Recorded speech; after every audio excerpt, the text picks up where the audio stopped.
Beautiful children of the stars, it's time to analyze some more starseed origins.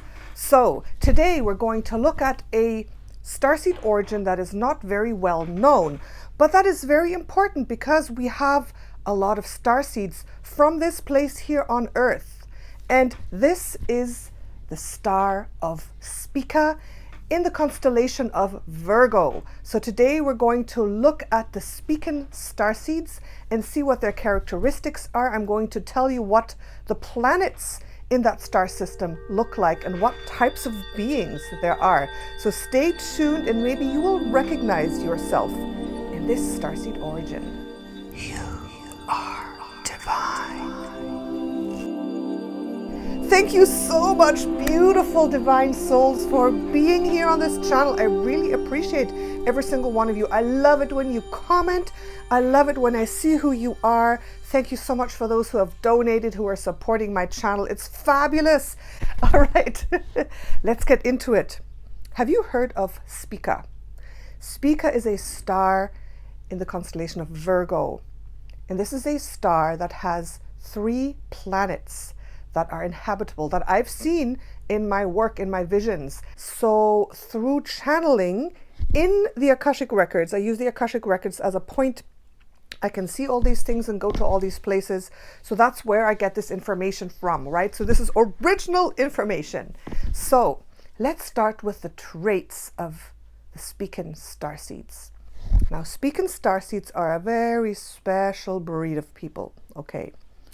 Spican starseeds have a very calm, very neutral energy field. They remind me of a mirror or a calm lake where when you're in their presence, you feel good. They have this gentle aura about them that you feel drawn to them and you feel that you can trust them. They seem very, very trustworthy, and many times they are. They usually don't speak that much. They're not super talkative in general. And they need their space. Okay, Spican starseeds, they need their space on the planets there. I've seen the population is not very dense. So the Spicans just love to have their own space. They like to have their own little office, their own workshop, their own place, their own little hut, their own cabin in the countryside. And they actually prefer the countryside to the cities. They prefer to feel free where they can see wide open spaces. It's interesting. And a lot of these things I know because my partner, he's a Spican starseed. So I've learned a lot about these starseeds in the past few years. All right. So that's a really great frame of reference where I learned more and more. So a Spican starseed has such a neutral energy field. When they're in the same room, sometimes you don't even notice that they're there. Sometimes you can walk into the room and, usually you walk into the room and there's a person and they take up space. They have such bold energy or charisma or some sort of energy emission. The Spican starseeds don't have a lot of that. They're like their energy field seems to be very like pulled in. And they're so neutral and quiet that you can walk past them a few times without even noticing that they're there. Like, whoa, oh, you're there. Okay. So they are very gentle, very understanding. I feel they're very good with older people, with children, with animals because of their gentleness. And they understand other people's needs. They're so calm that you actually kind of see yourself reflected in them in a way. They hold such a neutral space that you are able to understand your own energy better. In some way, I don't know how they do it, but you reflect the energy off of them because they're a little bit like a mirror. They're so calm. They don't say much. They're not very offensive. So if you try to argue with them or if you're very excitable, it just kind of, it just kind of bounces back to you. Those are some of the traits. Now, before I go into other traits, I want to tell you what these beings look like or who they are. Now, on the main planet, the first planet that I have seen, these are actually a little bit like angelic beings. They're like humans, like us, a little bit different, and they have wings. They have wings. So they're one of those rare beings that I call angelic beings. They are not angels that don't incarnate.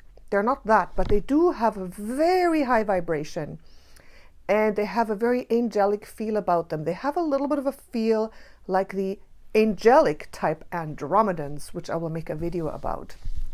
So on the main planet of the star of Spica, and that planet is, I'm just tuning in right now, it's a little smaller. Yeah, it's smaller than Earth. And there's not that many. The population isn't so great. And it's a beautiful place. And I feel that Spica, especially this planet, is very high vibrational. Higher fifth to sixth dimension. And there, like I said, they're angelic beings. They're very gentle, very kind. And they don't eat a lot. They don't eat animals for sure. I mean, okay, all higher 5D beings don't eat animals. They understand and have compassion for all life. So they don't eat animals. They don't eat a lot of plants either. I feel what I've seen, they take in a lot of sunlight. They live from the surrounding energy. They do eat certain fruits. They eat certain nectar. They don't even like to cut too many plants. So they're more fruitarians of what I've seen. And they can fly because they have wings. So from what I've seen there, I always had the image of a very, very high density planet. The high density planets, to me, if I think about it now, they have different colors and a different density in the air. The colors are very light pastel colors, as though, you know, they're not as rich and dark and deep. They seem to be more crystalline. Everything seems to be more expanded. The solidity is more expanded, more light, and the colors are pastel, pink, purple, blue, yellow. And everything seems to sparkle. And that's what I saw there as well. What I saw as well were some buildings that were high, and I've seen this in different places where people have wings, because you don't need to walk into a house, you can just fly. So they do have structures, they do have houses, and I've saw some cities, but spread out with lots of space and not so big, with high buildings where these beings could just fly up. If you had a space on the top, you could just fly up, and there were entrances downstairs and upstairs on the outside, and everything was built in a different fashion. If you imagine just like how birds live, they fly into the trees. So it was a little bit like that. Now the beings on Spika are not small. They're a little bit like us. They're like humans. I felt they're almost a little bit larger than humans. Everything was a little bit big and large, and they were very slim, tall beings. So this comes to the next point, that most spicans, not all of them, but a lot of them, tend to be tall and slim, and they have this special look about them. They have a very certain look about them. When I see a Spican starseed soul, I recognize this, the energy signature. The energy signature is different than an Andromedan or other angelic earth being. They're mild in character, but they also, when you get to know them, can be super funny. They can have big personalities behind that very soft, very gentle kind of energy, and they have problems eating. They can be very picky eaters because in their original planet, they don't eat a lot. Oh, my microphone's still here? Okay. So they can be very picky eaters growing up. They can tend to not even like to eat too much meat, especially when they're children. They don't want to eat. They don't want to eat a lot. They don't like heavy food, heavy, greasy, or earthy foods. They don't really like that. They prefer to be vegetarian. And if they do eat any kinds of animal products, they prefer fish, just very light fish, maybe a bit of chicken breast, that type of thing. They don't like to eat the heavy, big animal foods like pork, beef. It's like, ugh. They usually don't like this. Now, this is general. These are general starseed traits of the spicans that I have seen and experienced, but this can vary, of course, depending on the vibration level, how awakened the starseed is, how they grow up, and it has a lot of factors. But this is the general idea of the spican starseeds. They're tall, they're slim, they have sometimes very thin, long bones. And like I said, they have this very special energy and look about them. Often their faces are rather like oval and slim. The Spican starseeds have such a beautiful energy that they are very likable. These starseeds have the characteristic that people trust them so much. Often they tend to be philanthropists. They tend to be very generous, but if these starseeds turn to a negative agenda, it becomes dangerous because they still retain the quality of being so gentle and trustworthy, and people trust them even though they do have a negative agenda. These star beings are generally very, very positive and high vibrational because their planet, from what I have seen, had not been compromised by negative soul groups or draconians. Their planet has remained intact. It's very positive. So if these starseeds come to Earth, oftentimes they're a little overwhelmed because they're very, very, very sensitive. These starseeds are so sensitive. They can be so easily hurt. They have very, very deep emotions.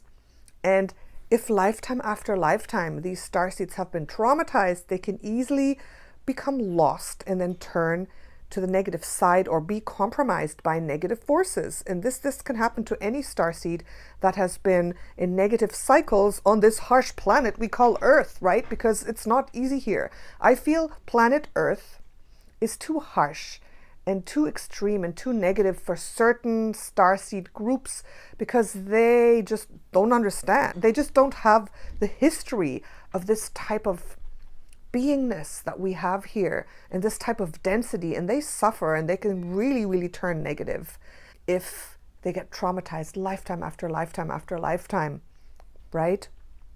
I think some of the other starseeds that suffer a lot besides for the Spican ones are the Andromedans, the positive angelic Andromedans, the Haydarans as well, the Mentakans. Those are the ones that are so sensitive and full of light, and they often have a hard time here on Earth. And when they turn negative, it's really bad. It's really bad. The Pleiadians, the Arcturians, the Alpha Centauris, the Orions, many others, they're a little more robust. They can deal a little better with all the negativity. They can overcome this faster, and they're not so easily super traumatized by all of this. They're a little more tough. They can have a little more of a tough skin, so to say. Now, the Spicans don't only come in humanoid angel form with wings. There are two other planets. One planet I haven't visited much. I just perceive it's there, and I believe there are also human type beings there without wings that live more normal lives. I haven't really encountered, maybe once I've encountered starseeds from there, so I don't know that much about them. But the other planet is a planet of cat beings, not lion beings, not big ones, but smaller cat beings. So I've had starseeds from that planet, and what I've seen was a jungle planet, a planet completely green with lush, beautiful, huge jungles, big trees. And what I've seen there is these cat beings.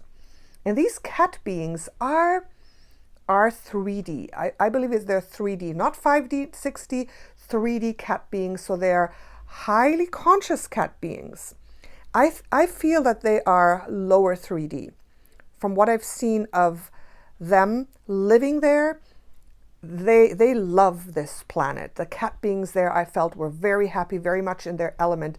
They were still hunting. They were still eating, like hunting and eating other animals. But they were completely in their element there. So if you can imagine cats, what I saw, they were some of them were a little bit larger than cats, maybe like a mountain, like a bobcat, like this big maybe, up to smaller types of species. But I saw these cats living there. They were very nocturnal. They lived in families. They were very aligned to their environment. I didn't see any dangerous predators. They were pretty much on top of the feeding chain, so to say. And they were, I feel like, a little bit of a lower 3D level, like us, but with no technology. They hadn't developed or didn't need, I would say did not need or wish to develop any technology, tools, building houses or anything. So what I saw was that they lived like normal cats in the jungle, in the bush, but higher vibrational, higher consciousness than our cats here, with a highly functioning conscious thought patterns. These cats were very telepathic, very smart. They had supervision, and they were also spiritual. They had spirituality, these cats. Now, family is very important for Spicans. That's what I also have seen. The bond to mother, father, brother, sister. So family is very, very important for them. They don't like huge crowds usually. They like to stay more in the background. It's like, okay, I'll stay in the background. There are more prominent ones, but in general, they're not like the Pleiadians, who are right out there and in your face and like super charismatic. They're more like, okay, if they're in the foreground, they do it more out of a place of working, wanting to serve. They're not necessarily like really avid leaders. They're not people who say, I need to be a leader. They usually get into those positions through hard work, through dedication, because they care a lot about the planet's needs. They care about other people, and they can be geniuses. That's what I've also found. A lot of Spicans out there, and the ones that I know, can have very, very intelligent, advanced minds. They can be true geniuses. They have a way of seeing things in a visual way. They have the ability to see patterns and to create things. So they're very creative. They're very, very intelligent. They can concentrate and go deep and be very, very fanatical about what they are creating or about their jobs. So even though they might look mild and they might look a little bit like, oh, as though they're not really as present. Their energy field is not like like this. They can be a little bit aloof or a little bit in the background, but do not underestimate a Spican starseed, because they are, when they want something, they work for it, and they work for it until they get it. So they have a lot of stamina. They don't give up easily. You know, undercover, they can be like this, and suddenly they are first. It reminds me of the rabbit and the turtle, right?